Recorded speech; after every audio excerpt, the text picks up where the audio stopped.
Hello everybody, welcome back to your IT workshop. In this video I'm going to replace the battery of an iPhone 4S.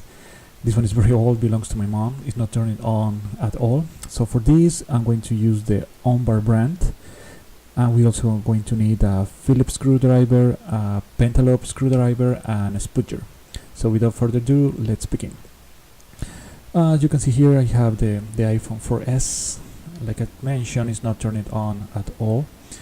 I have the battery, I have the spudger, I have the two screwdrivers, and now we're going to proceed to change the battery.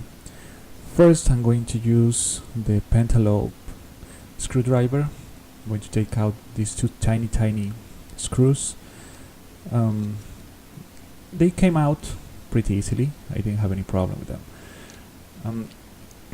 Okay, so after I take them out, I'm going to go to the back of the iPhone. I'm going to push the cover up very gently.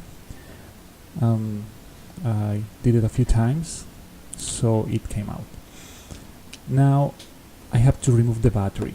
The battery is, I'm going to use the Phillips screwdriver, and I'm going to remove the cover for the battery connector. There are few screws there. We take them out. The first one, now the second one. They came out pretty easily as well. We are going to try to move the cover. Here I struggle a little. I try to do it with the screwdriver, I try to do it with the spudger, but it is my first time changing the battery for this iPhone, but it was not coming that easily. So I finally tried my finger and it came out with no problems. Next I'm going to try to remove the battery. Here's what I had many problems with, but because it was it was stuck.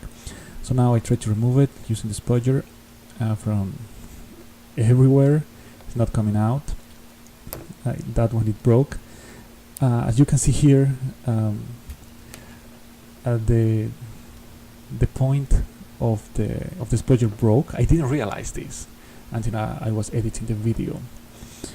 But let's continue. I'm trying to remove it. It's not coming out at all. Now I'm going to try. I didn't have anything plain and pointy other than the screwdrivers, so I use one of them. As you can see here, it's coming out slowly.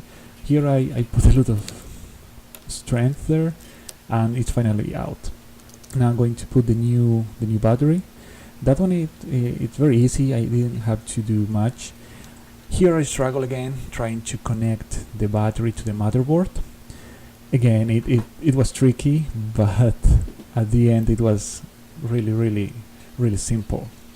So as you can see here, I'm trying to do it one way or another, but it's very straightforward. You don't have to struggle that much as I did.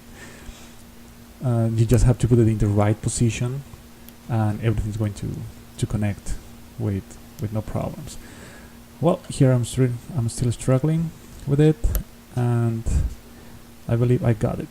Okay, you're going to hear a click when you connect it correctly. Now I'm going to put back the two Phillips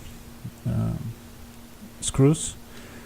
I put them very tightly, but not so hard, so I don't want to break it. Okay, I make sure it's correctly attached. Now I'm going to put the cover back again. This one was pretty easy. I just have to put it down, to push it down. Now I'm going to put back the two final screws, which are the pentalobe screws. So this one came back pretty easily. So here we go. Now we're going to try to turn it on. Okay, let's do it. It's coming on.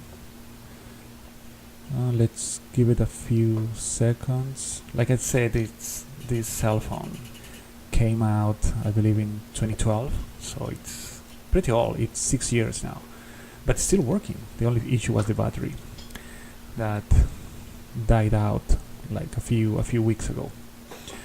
Okay, let's give it a few more minutes. Let's give it a few more seconds. Here we go. I'm going to try the password. Didn't work. I'm going to try it again. Didn't work. Oh, it worked now. As you can see here, everything is working with no problems. The battery is very low at the moment, but we have it there. So that's pretty much it. As you can see here, I took it out again and I removed the part that was broken. So there you go. Well, that would be everything for this video, guys. If you like it, please leave a like. If you want to subscribe to the channel, I post videos frequently. And I'm going to leave the link for Amazon so you can get the Ombar battery pack replacement. Thanks and see you in the next one.